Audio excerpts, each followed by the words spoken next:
ಕೃಷ್ಣನೂರು ಉಡುಪಿಯಲ್ಲಿಯೂ ವರುಣನ ಆರ್ಭಟ ಜೋರಾಗಿದೆ. ಮಳೆಗೆ ನದಿಗಳು ಭೋರುಗರೆದು ಮೈ ತುಂಬಿ ಹರಿತಾ ಇದ್ದಾವೆ. ಅದರಲ್ಲೂ ಕುಂದಾಪುರ, ಬೈಂದೂರು ಭಾಗದ ಸೌಪರ್ಣಿಕ, ವಾರಹಿ, ಚಕ್ರ, ಕುಬ್ಜ ನದಿಗಳು ಅಪಾಯ ಮಟ್ಟ ಮೀರಿ ಹರಿತಿವೆ. ಅಬ್ಬರದ ಮಳೆಗೆ ಜನಜೀವನ ಅಸ್ತವ್ಯಸ್ತವಾಗಿದ್ದು ಜನ ಪರದಾಡುವಂತಹ ಸ್ಥಿತಿ ಬಂದಿದೆ. ಮಲೆನಾಡಲ್ಲಿ ಮಳೆಯ ಆರ್ಭಟಕ್ಕೆ ರಸ್ತೆ ಪಕ್ಕದ ಗುಡ್ಡ ಕುಸಿದಿದೆ. ಶಿವಮೊಗ್ಗ ಜಿಲ್ಲೆಯ ತೀರ್ಥಹಳ್ಳಿಯ ಬೈಪಾಸ್ ರಸ್ತೆಯಲ್ಲಿ ಧರೆ ಕುಸಿದು ವಾಹನ ಸಂಚಾರ ಸ್ಥಗಿತಗೊಂಡಿದೆ. ರಾಷ್ಟ್ರೀಯ ಹೆದ್ದಾರಿ ಪ್ರಾಧಿಕಾರದ ಅಧಿಕಾರಿಗಳು ಜೆಸಿಬಿಯಿಂದ ಮಣ್ಣನ್ನ ತೆರವು ಕಾರ್ಯ ಮಾಡಿದ್ರು. ಧರೆ ಮಣ್ಣು ಮತ್ತಷ್ಟು ಕುಸಿಯುವಂತಹ ಸಾಧ್ಯತೆಯಿಂದ ವಾಹನ ಸಂಚಾರ ತಾತ್ಕಾಲಿಕವಾಗಿ ನಿರ್ಬಂಧಗೊಳಿಸಲಾಗಿದೆ. ಸಂಚಾರ ಬಂದ್ ಹಿನ್ನೆಲೆ ಕುರುವಳ್ಳಿ ಮತ್ತು ಬಾಳೆಬೈಲು ನಡುವೆ ಸಂಚರಿಸುವ ವಾಹನಗಳು ತೀರ್ಥಹಳ್ಳಿ ಪಟ್ಟಣದ ಮೂಲಕ ಸಂಚರಿಸುವುದಕ್ಕೆ ಅವಕಾಶವನ್ನು ಕಲ್ಪಿಸಲಾಗಿದೆ.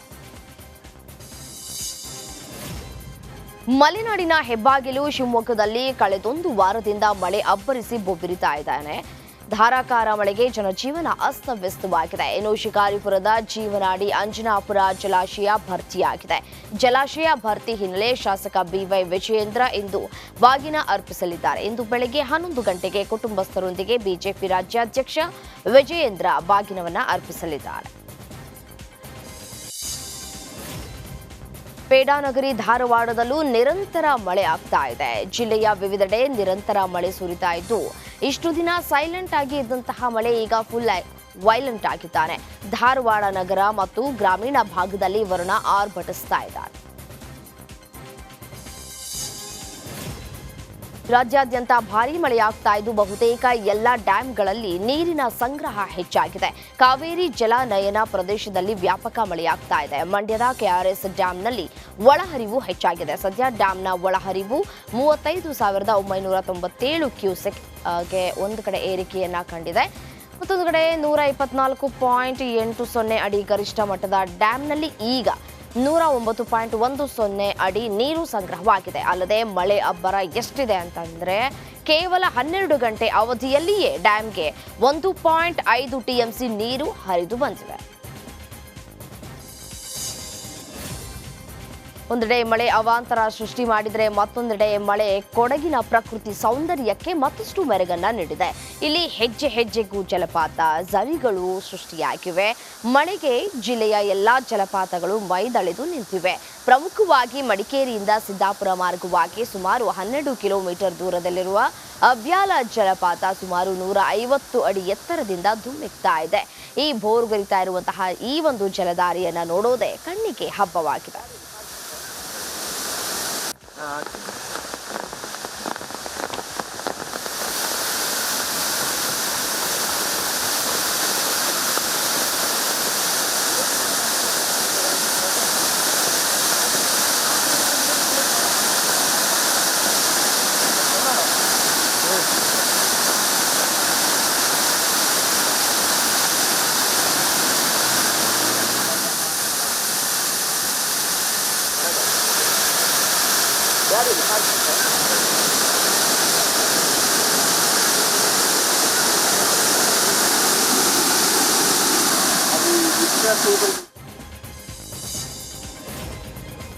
ಬೆಳಗಾವಿ ಜಿಲ್ಲೆಯಲ್ಲಿರುವ ಜಲಪಾತಗಳಿಗೆ ಜೀವಕಳೆ ಬಂದಿದೆ. ಸುಮಾರು 50 ಅಡಿ ಎತ್ತರದಿಂದ ಧುಮ್ಮಿಕ್ಕುವ ಸುಂಡಿ ಫಾಲ್ಸ್ ಜಲ ವೈಭವಕ್ಕೆ ಕಣ್ತುಂಬಿಕೊಳ್ಳುವುದಕ್ಕೆ ಪ್ರವಾಸಿಗರ ದಂಡೇ ಬರ್ತಾ ಇದೆ. ಸುಂಡಿ ಫಾಲ್ಸ್ನ ರಮಣೀಯ ದೃಶ್ಯಕ್ಕೆ ಪ್ರವಾಸಿಗರು ಫಿದಾಗಿದ್ದಾರೆ.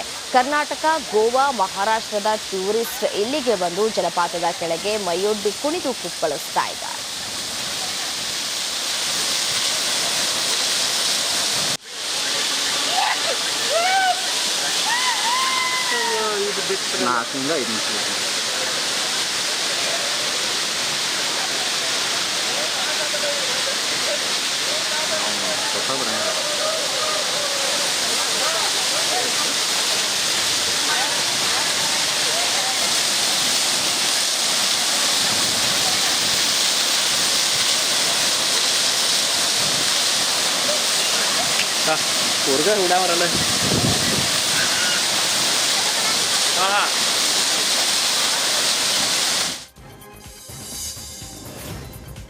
ಶಿವಮೊಗ್ಗ ಜಿಲ್ಲೆಯಾದ್ಯಂತ ಮಳೆ ಆರ್ಭಟಿಸ್ತಾ ಇದೆ. ಜಿಲ್ಲೆಯ ಗಾಜನೂರು ಬಳಿ ಇರುವ ತುಂಗಾ ಜಲಾಶಯ ಭರ್ತಿಯಾಗಿದ್ದು ಜಿಲ್ಲಾಧಿಕಾರಿ ಗುರುದತ್ತ ಹೆಗಡೆ ಭೇಟಿ ನೀಡಿ ಪರಿಶೀಲನೆಯನ್ನು ನಡೆಸಿದ್ದಾರೆ.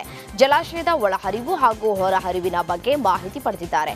ಅಲ್ಲದೆ ನದಿ ಪಾತ್ರದ ಜನರಿಗೆ ಸಮಸ್ಯೆ ಆಗದಂತೆ ನೀರನ್ನು ಬಿಡಬೇಕು ಅಂತ ಅಧಿಕಾರಿಗಳಿಗೆ ಸೂಚನೆಯನ್ನು ನೀಡಿದ್ದಾರೆ.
ಕಾಫಿನಾಡು ಚಿಕ್ಕಮಗಳೂರಿನಲ್ಲಿ ಮಳೆ ಅಬ್ಬರ ಮುಂದುವರೆದಿದೆ. ಸೇತುವೆಗೆ ಅಳವಡಿಸಿದ್ದ ಪೈಪ್ಗೆ ಹಾನಿಯಾಗಿ ನೀರು ಪೋಲಾಗಿದೆ.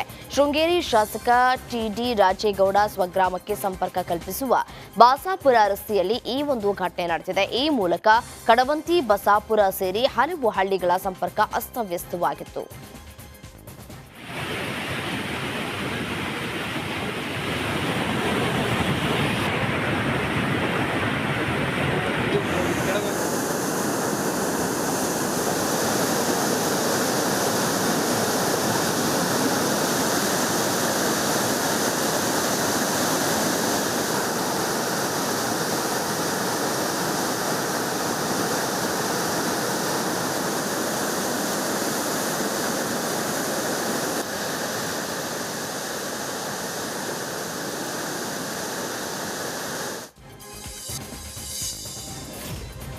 ರೇಣುಕಾಸ್ವಾಮಿ ಕೊಲೆ ಪ್ರಕರಣದಲ್ಲಿ ನಟ ದರ್ಶನ್ ಅಂಡ್ ಗ್ಯಾಂಗ್ ಪರಪ್ಪನ ಅಗ್ರಹಾರಕ್ಕೆ ಸೇರಿ ಇಂದಿಗೆ 27 ದಿನವಾಯಿತು. 2 ಬಾರಿ ಡಿ ಗ್ಯಾಂಗ್ಗೆ ನ್ಯಾಯಾಂಗ ಬಂಧನ ವಿಸ್ತರಣೆಯಾಗಿದ್ದು ನಾಳೆಗೆ ನ್ಯಾಯಾಂಗ ಬಂಧನ ಅವಧಿ ಮುಗಿಯಲಿದೆ. ಹೀಗಾಗಿ ನಾಳೆ ಕೋರ್ಟ್ನಲ್ಲಿ ಡೆವಿಲ್ ಗ್ಯಾಂಗ್ ಭವಿಷ್ಯ ಮತ್ತೆ ಏನಾಗಲಿದೆ ಅನ್ನೋದರ ಕುರಿತು ಎಲ್ಲರಿಗೂ ಕುತೂಹಲ ಕೂಡ ಕೆರಳಿಸ್ತಾ ಇದೆ. ದರ್ಶನ್ ಅನ್ನ ಕಾಣೋದಕ್ಕೆ ಪ್ರತಿದಿನ ಸಾವಿರಾರು ಅಭಿಮಾನಿಗಳು ಜೈಲು ಮುಂದೆ ಬರ್ತಾ ಇದ್ದಾರೆ. ಇದರ ಜೊತೆಗೆ ದರ್ಶನ್ ಆಪ್ತರು ಸಹ ಒಮ್ಮೆ ಭೇಟಿ ಮಾಡಬೇಕು ಅಂತ ಬರ್ತಾ ಇದ್ದಾರೆ. ಆದರೆ ಜೈಲು ಗೇಟ್ ಬಳಿ ಹೋಗಿ ಭೇಟಿಗೆ ಅವಕಾಶ ಸಿಗದೆ ಅನೇಕರು ವಾಪಸ್ ಆಗ್ತಾ ಇದ್ದಾರೆ.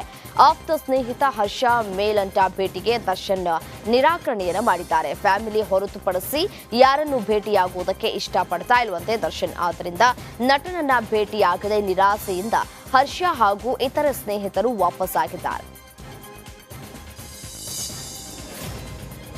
ಪಂಚೆ ಹಾಕೊಂಡು ಬಂದಿದ್ದಕ್ಕೆ ರೈತನನ್ನ ಒಳಗೆ ಬಿಡದ ಜಿಟಿ ಮಾಲ್ ಸಿಬ್ಬಂದಿ ದರ್ಪವನ್ನ ತೋರಿದ ಘಟನೆ ನಡೆದಿದೆ.